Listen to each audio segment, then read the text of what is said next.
Welcome back to another technical deep dive here in the debug zone.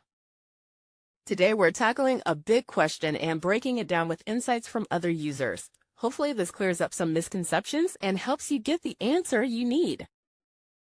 So buckle up, stay a little curious, and let's jump right in.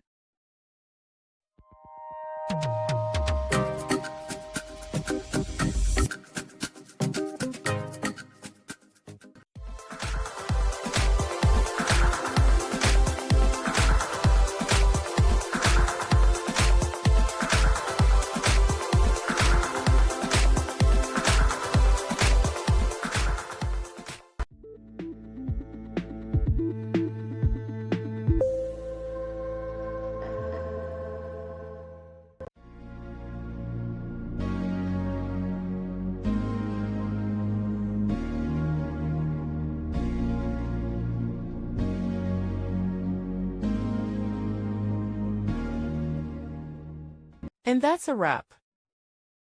I hope you found the answer you were looking for. If you did, take a second to hit that subscribe button. It really helps out.